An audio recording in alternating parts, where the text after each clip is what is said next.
السلام علیکم ورحمۃ اللہ وبرکاتہ۔ دوستو آج کا جو سوال ہے وہ یہ ہے کہ جب اللہ رب العزت نے قوم کو بندر بنا دیا تھا، کیا اس قوم کو اللہ رب العزت نے حقیقی طور پر بندر بنایا تھا یا پھر مجازی طور پر؟ کیونکہ اس میں کچھ دو قسم کے اقوال ہیں۔ ایک تو یہ آتا ہے کہ اکثریت علماء کی اس بات پر ہے کہ اللہ رب العزت نے ان کو حقیقی طور پر بندر بنا دیا تھا، اور دوسرے نمبر پر یہ آتا ہے کہ مجازی طور پر اس کا مطلب یہ ہے کہ اللہ رب العزت نے ان کے دل، ٹھیک ہے، ان کی حرکتیں، ان کے جو کام ہیں وہ بندروں جیسے بنا دیے تھے، لیکن جو جسمانی طور پر وہ انسان ہی تھے۔ لیکن اس کی حقیقت کیا ہے؟ اس کی حقیقت یہ ہے کہ اللہ رب العزت نے ان کو حقیقی طور پر ہی جس طرح کے بندر ہیں اسی طرح ہی بنا دیا تھا، اور وہ کچھ ہی دنوں کے بعد وہ ساری کی ساری قوم ختم ہو چکی تھی۔ اور آج کی جو سائنس کی روح کے مطابق کہا جاتا ہے کہ بندر سے انسان بنا ہے، یہ بات سراسر غلط ہے، یہ قرآن کے انکار ہے۔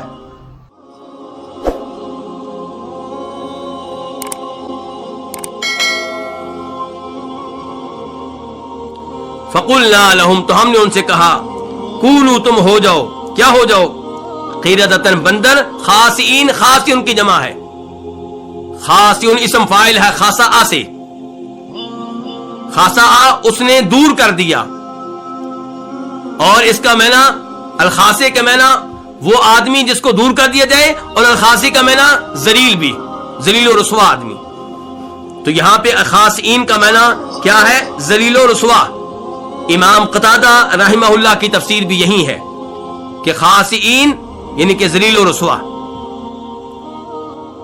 اب یہاں پہ ایک سوال اٹھے گا کہ اللہ تعالی نے ان کو کہا کہ تم ہو جاؤ، کیا ہو جاؤ؟ بندر۔ یہ وہی انداز ہے جو اللہ نے بیان کیا ہے کہ انما قولنا لشیء اذا اردناه ان نقول له کن فیکون۔ اللہ تعالی نے جو کرنا ہوتا ہے اللہ تعالی کیا کہتے ہیں؟ کن۔ جو تو اللہ تعالیٰ جب کن کہتے ہیں تو وہ چیز ویسے ہو جاتی ہے جیسے اللہ نے چاہا ہوتا ہے، جیسے اللہ کا ارادہ ہوتا ہے۔ اب اللہ نے ان سے کیا کہا تھا؟ کیا ہو جاؤ؟ بندر ہو جاؤ، بندر بن جاؤ، ایسا ہی ہے۔ تو اس سے آپ کو کیا لگ رہا ہے کہ حقیقی بندر بن جاؤ یا مجازی طور پہ؟ حقیقی بن جاؤ۔ لیکن افسوس سے کہنا پڑتا ہے کہ یہاں پہ بھی تعویل کی گئی، لیکن یہاں پہ تعویل کرنے والوں کو ہلکی سی دلیل بھی مل گئی۔ دلیل کیا ملی؟ کہ امام مجاہد جو سلف صالحین میں سے ہیں، جو جناب عبداللہ ابن عباس کے شاگرد ہیں، جن کا تفسیر میں حدیث میں ایک بڑا مقام ہے، انہوں نے اس آیت کی تفسیر کی ہے۔ اس تفسیر کا مفہوم یہی نکلتا ہے کہ یہ بندر بنے ظاہری طور پہ نہیں بلکہ معنوی طور پہ، یعنی کہ ان کی عادتیں، ان کی خصلتیں بندروں والی ہو گئیں، ان کے دل بندر والے ہو گئے، ان کی سوچ بندر والی ہو گئی، لیکن جسم کیسے رہا؟ جیسے پہلے تھا۔ جسم ویسے رہا جیسے پہلے تھا، انسان کے انسان رہے۔ یہ وہ قول ہے جو کس کا؟ امام مجاہد کا۔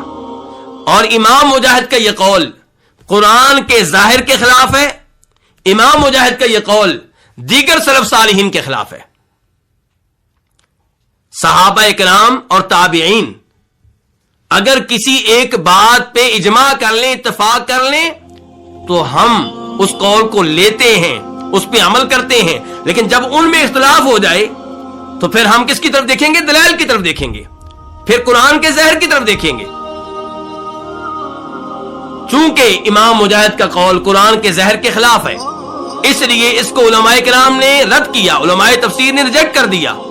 امام طبری رحمہ اللہ نے اس قول پہ شدید تنقید کی ہے، امام ابن کثیر رحمہ اللہ نے اس قول پہ شدید تنقید کی ہے۔ تو صحیح بات یہ ہے کہ وہ بندر بن گیا جیسا کہ اللہ نے کہا ہے، یعنی کہ ان کی شکل و صورت بھی کون سی ہو گئی؟ بندروں والی۔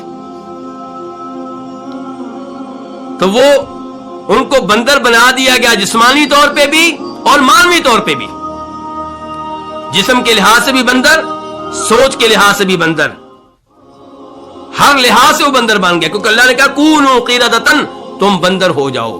اللہ نے یہ نہیں کہا کہ تمہارے دل بندر ہو جائیں، اللہ نے یہ نہیں کہا کہ تمہاری سوچ بندروں والی ہو جائے، اللہ نے کہا کونوا قردۃ، تم ہو جاؤ بندر۔ اور پھر اس امر کی تائید، کس امر کی؟ کہ وہ حقیقی طور پہ بندر بن گئے, ان کی شکل و صورت بھی بندروں والی ہو گئی, اس امر کی تائید دیگر آیات سے بھی ہوتی ہے.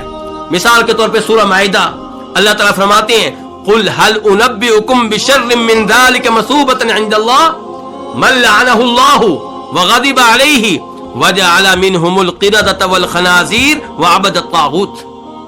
اللہ تعالیٰ وہاں پہ یہودیوں کا تذکرہ کرتے ہوئے کہہ رہے ہیں کہ ہم نے ان میں سے کئی لوگوں کو بندر بنایا, خنزیر بنایا.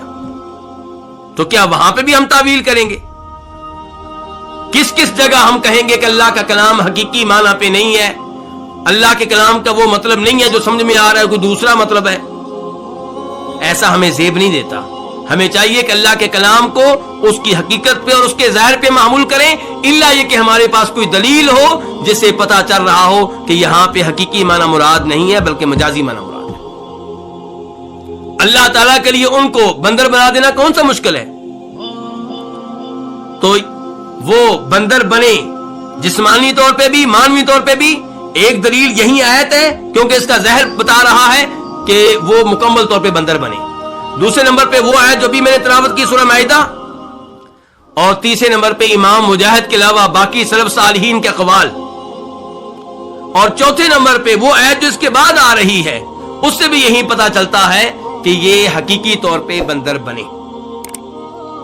اور افسوس سے کہنا پڑتا ہے کہ مولانا امین احسن اصلاحی نے یہاں پہ کون سی رائے اختیار کی ہے؟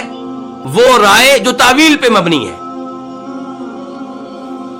جبکہ وہ مفسرین جن کے بارے میں کہا جاتا ہے کہ وہ تفسیر کرتے ہوئے قرآن سے مدد لیتے ہیں, نبی علیہ السلام کی صحیح احادیث سے مدد لیتے ہیں, سلف صالحین سے مدد لیتے ہیں, جیسا کہ امام طبری ہے, امام ابن کثیر ہے, انہوں نے کس قول کو اختیار کیا ہے کہ وہ حقیقی طور پہ, جسمانی طور پہ, مانوی طور پہ, مکمل طور پہ بندر بنے.